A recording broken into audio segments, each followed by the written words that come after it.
Hello, my name is Tara Brabazon. I'm the Dean of Graduate Research at Flinders University, and welcome to Vlog 36, Citations, the good, the bad and the ugly. There's a lot of talk about the importance of citations, whatever university, whatever country, whatever discipline we are in.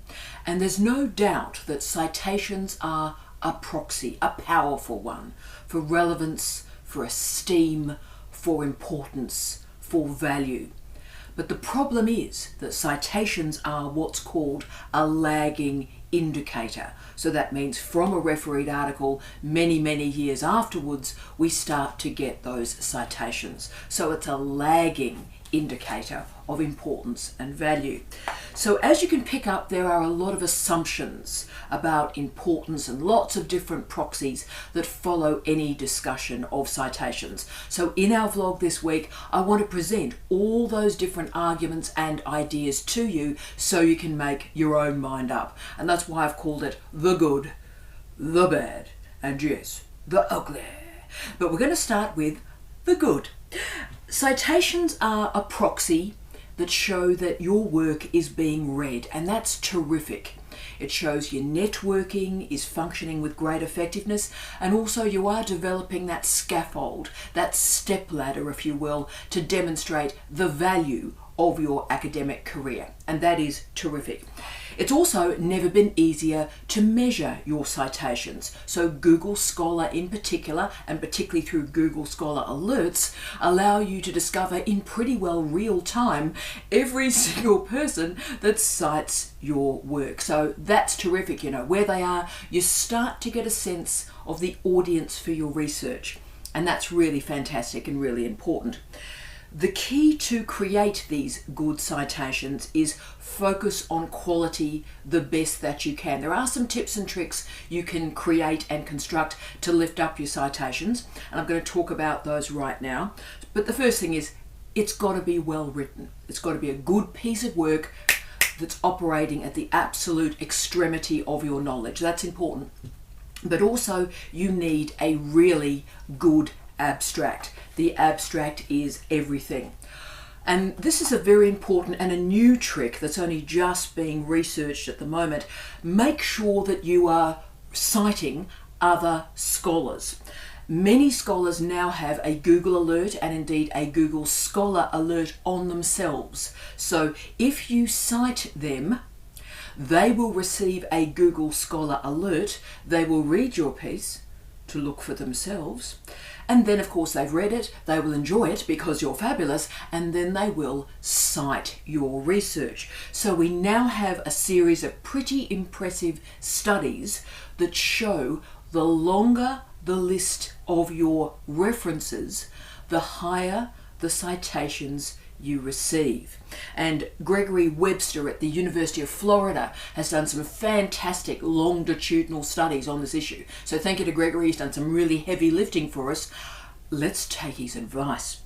Also, if your research is solving a problem, it gains citations. So this means you're researching in an area, anywhere from the high humanities to the hard sciences, but that area is drawing a little bit of heat. So I'll give you a great example of this. A portion of my career, I work in educational technology. And in the last 15-20 years or so, universities have thrown a lot of money at very silly things in educational technology. It's been a very bizarre time to be involved in teaching and learning.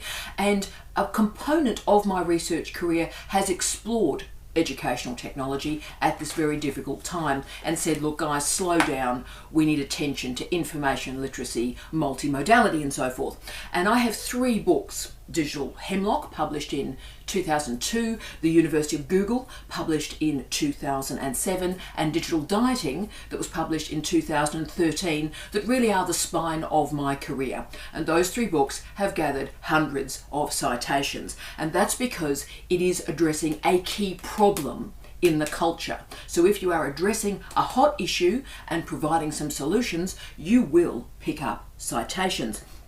But of course, nothing beats quality, and please remember, citations take time, a lot of time. And if you're doing really well, you'll start to pick up your first citations in about a year or a year and a half.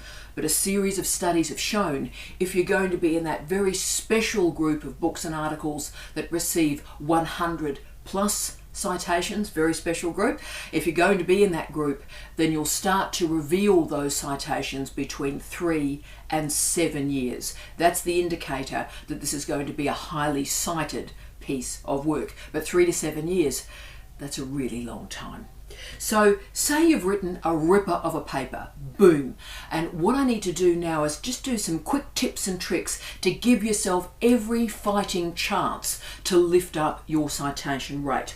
Now, most importantly, besides the abstract, crucial, you need to focus on keywords. Carefully choose your keywords. And in terms of keywords, really the truth of that is more is more. So don't just do 1 or 2 keywords, try to do a fair number of keywords. And 2 types of keywords. Focus on the big ticket phrases or terms like educational technology, information literacy, higher education, universities. Focus on the big ticket items that are the frame for your work. But then if you can, drill down a wee bit for me and provide some edgy, innovative, cutting edge terms as well. So in my case, use multimodality, media literacy, those sort of phrases. So focus on the big ticket. So people who, for example, are researching in the political economy will find your work, but also use phrases like the global financial crisis, and you'll get that edgy sense as well. So the people looking at the edgy areas of research will also find you. So keywords, crucial. Also, and this is a biggie, huge, huge, huge, titles matter. And if you can put those big crunchy keywords into your title, because algorithms weight the keywords in titles very strongly. So make sure the really punchy words and phrases, put them into your title or your subtitle. Right, that's a tip and trick. Another crucial one, which may be relevant to you or not, is to keep your name consistent throughout your writing career. So my name is Tara Brabazon. It's always been Tara Brabazon. I am very proud of that name. My father and my mother thought a great deal about that name, and I wear it as a tribute, I hope, to my family who have sacrificed so much to get somebody like me here. So for me, that name is everything. Nothing will make me change it. Nothing. Speaking of that though, that's not just a woman's issue about maiden names. I was never a maiden. It's not only about maiden names, but it's for blokes as well. So for example, my beloved husband is Professor Steve Redhead. His birth name is Stephen, PH, but right throughout his career he has been Steve Redhead. And if you'd like to look at a really successful academic career and citations, even in the social sciences and humanities, you might like to put Steve Redhead into Google Scholar and see the impact of having that stable, coherent name, male or female, in your career. So make a choice and stick to that. Also, as I always say, use academia.edu, use ResearchGate, use ORCID to help people find your work. You need as many pointers as you can to your research. Twitter. Also, check your profiles and your proofs really carefully. So make sure your biography is correct, your name is spelt correctly. Seems a weird thing, but obviously names like mine, I've had about 2 or 3 proofs where my name was spelt incorrectly. Now, if that went through to the published journal, that would be missed in all the different algorithms that would pick up my name. So that sort of stuff seems minor, but it's amazing how often you find it. Also, work on the accessibility of your papers. So that's why in this series we've spent so much time on open access, because open access publications are accessible. If people can't find your work, if they can't read it, they can't cite it. So open access matters. Now also be careful in your use of conferences. First thing I want to say, obviously a lot of colleagues in a range of the harder sciences and engineering. Hi to all the crew at Tonsley, Ben, Dave, hi guys. For the Tonsley crew, this really matters to you. Your conferences pick up citations. So knock yourself out, enjoy your conferences. Your conference proceedings will pick up citations. For the other disciplines, that's not really the case. But that doesn't mean you don't go to conferences, but they have a different function. You go to conferences to promote the research that you've done. So for example, in every keynote that I deliver, there are always at least 2 of my books and their book covers up as PowerPoints behind me. So I use a phrase like something like, in earlier work, I did this, of which the book covers behind me, or the refereed article, but now I'm doing this work. So use the conference proceeding, and particularly the visuality of PowerPoint slides, which people of course photograph and then retweet. Use the conference proceedings and those conference presentations to move your work around as a pointer. Point people to your research. Once more, of course, social media is everything. LinkedIn, increasingly important for academics, but also Facebook, and yes, Twitter. One strategy I've never done, but the literature is recommending it, so it is important for you guys. I'm impossibly old, but for you guys, this strategy appears to be working. Once you've published an article, send the paper out or send the link out to the people that you have cited.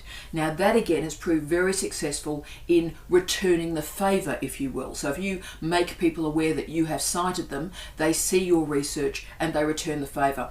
I'd be a bit embarrassed and a bit uncomfortable to do that, but you guys knock yourself out. It's an intellectually generous thing to do if you get the framing email right, but certainly that picks up citations. There's also an imperative to move into high impact journals or highly ranked journals. That is going to be our next vlog. We're going to directly take on that issue. But being in a high impact journal is certainly not a guarantee of citations. It creates what's called a halo effect. So if you're in those high impact journals, there is a bit of a halo because there's a particular sociological group of academics that still read a journal, one journal, from front to back.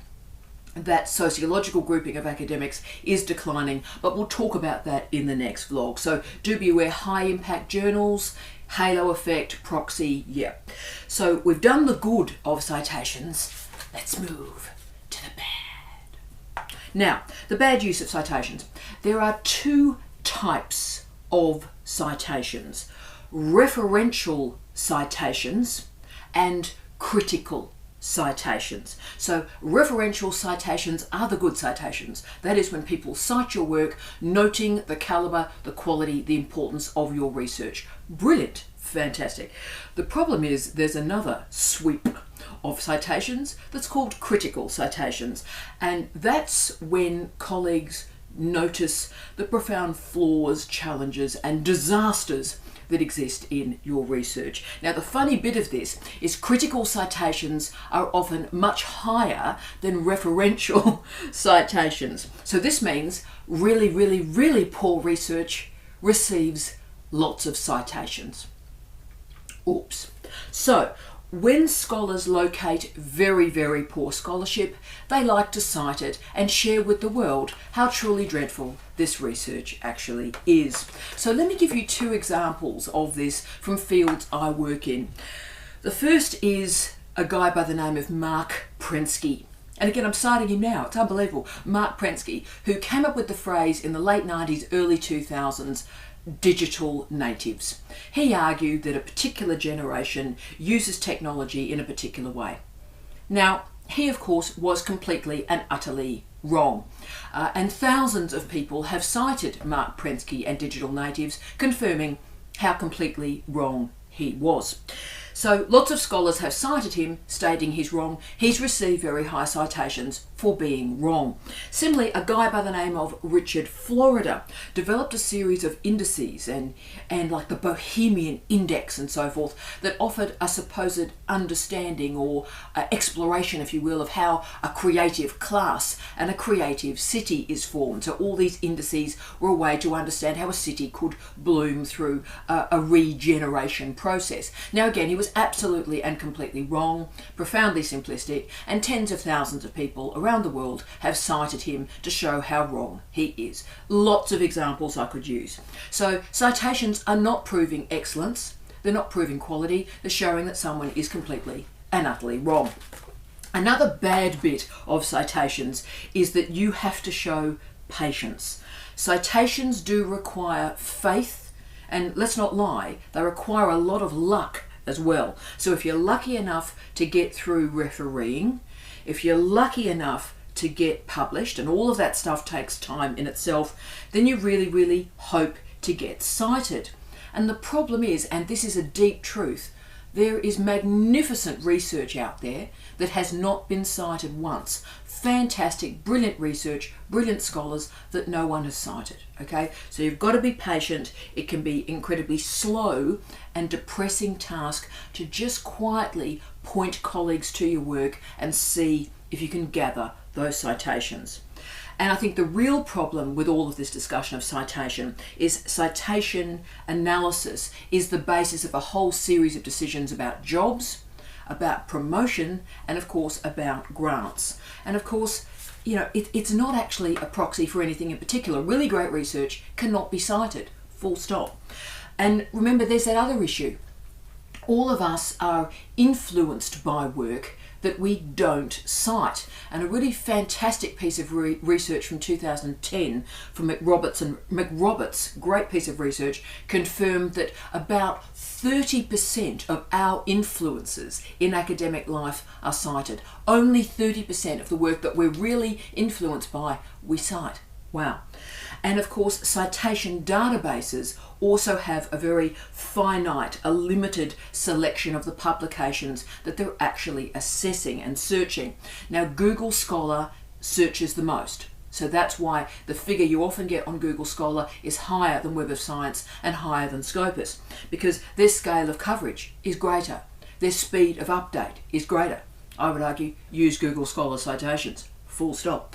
Now, Altmetrics is also producing some really fantastic results here. So this is the scholarly citation count that goes beyond formal academic counts, particularly dealing with social media, for example. Now, we will do another vlog on Altmetrics in about 6 months. A fantastic book has just been published on it, but I want a little bit more longitudinal research for you before I present it into a vlog. But Altmetrics Big will return in about 6 months when I've got a bit more research to talk about with you.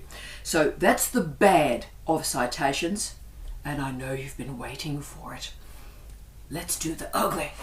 Let's do the ugly bit of citations. Now, there's so many critiques of citations, particularly when citations are used as a proxy of value. They're just not. So, for example, medicine papers are cited 20 times more than geology papers. Now, does that mean medical papers have 20 times more value than geology? Hell no. A friend of mine, great mate of mine, librarian, once described citations as the equivalent of judging somebody's intelligence by their income level. So the people who are paid a great deal also happen to be the most intelligent. Now, that's a proxy, income and intelligence. It happens to be a wrong one. Just like the more something is cited, supposedly the more value it has. Not necessarily. And therefore, I really do need to, at the end of this vlog, talk about the two really ugly bits of citation, and that is self-citation and coercive citation. Self-citation occurs, when you cite your own work. Now, sometimes that self-citation is absolutely legitimate. You should do it, and we're going to talk about that. But if I'm really honest with you, and I always try and be, the most horrendous, awful, disgusting, dreadful academics I've ever met in my entire life around the world are also some of the heaviest self-citers. So what happens is they pretend they're influential. They talk about this article had 90 citations. So I go and have a look at that article with 90 citations, and 82 of those citations, this is a real case by the way, 82 of those citations are self-citations, and the remaining 8 come from their PhD students. I then ask the PhD students why they cited the work, and they say, my supervisor added that reference. True story. So basically these academics are the intellectual equivalent of Kath and Kim. Look at me, look at me, look at me, really sort it out. So there are some really legitimate examples of citations. So this is really important. You need to do this, really important. When you've got an article that extends previous work, right? Cite the earlier work. So use a phrase something like, this research is part of a cluster of other related research projects that have been published, and then list them. That's fantastic. You're helping the reader understand it's part of a portfolio of your scholarship. Wicked. Now, another important one. Say you've produced a piece of journalism, or a podcast or a vodcast, and this academic work is building on that popular cultural work, then please cite the popular cultural work. That's become quite important to me. I've been in leadership roles in universities for really the last 15 years. So I only have 2 hours a day to read and write, do my academic reading and writing. 2 hours a day, 2:30 to 4:30 in the morning, bless. But that means I test work out in smaller forms. So if I've got an idea to test, I'll test it in journalism first, a quick 1,000 words, or I'll test it in a podcast or in a vlog. So that means when I come to write it up, it's lagging, so it comes off in a month after I've done the journalism. I'll cite my first go, okay? So all of that stuff is important as well. Now also, if you want to avoid presenting a full methods conversation or a full literature review, if you've done it in a different way, so say you've done a systematic review and you've published that, and then your research comes on top of that, it's ridiculous to actually just go again with the systematic review. Cite the systematic review, yeah? Cite the literature review. Absolutely cool. Now, team, I have a tendency to under self-cite. For the overwhelming majority of my career, I've gone, oh no, I'm really embarrassed, I wouldn't do that, that's a bit ego-driven, that's dreadful. And I haven't self-cited, so that's why I'm being really honest with you and say these are good times to self-cite, please do this.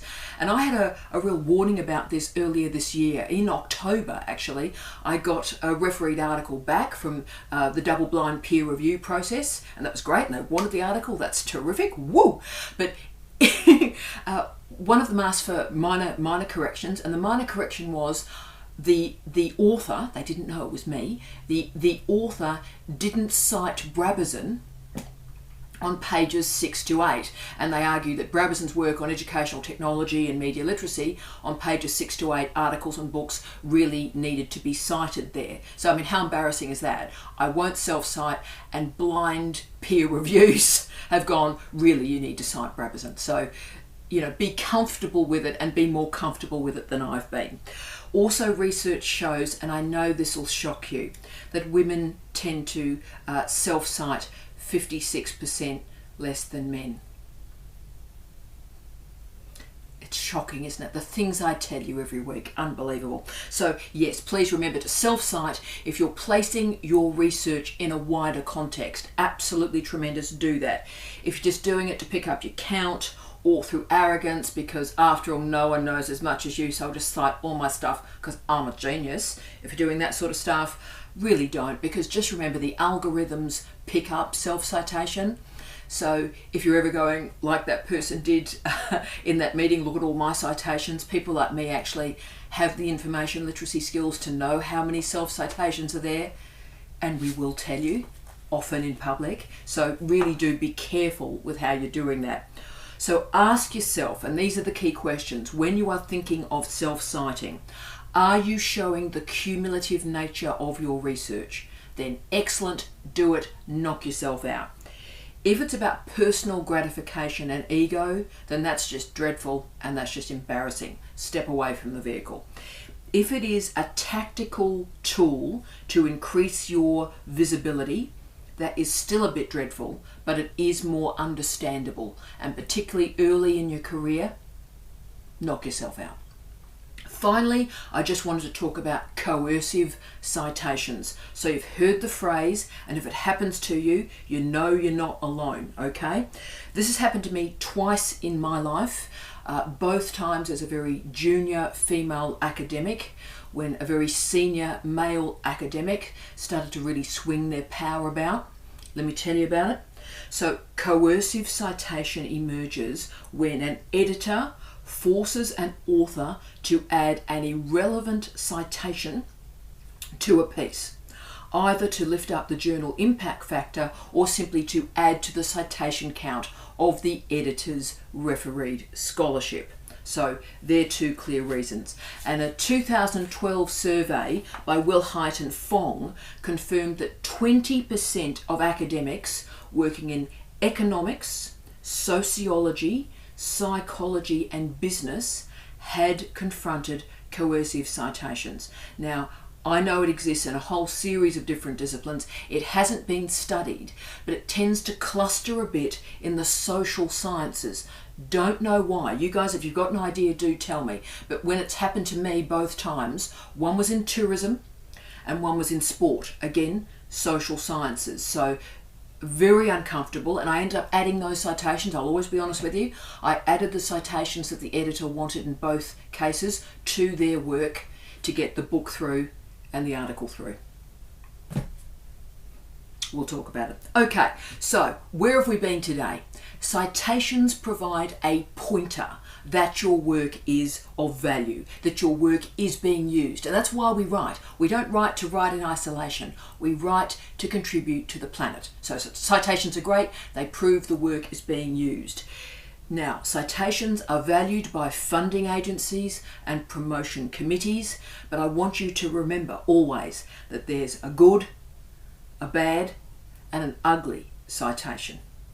And remember, part of what these vlogs are about is helping you become leaders on this planet, in the public sector, in the private sector, leaders in higher education. So when you are leading those funding agencies, when you are leading those universities, and you will be, remember, good, bad, ugly citations, and they're pretty different. As always, I wish you love, light, and peace. Tea out.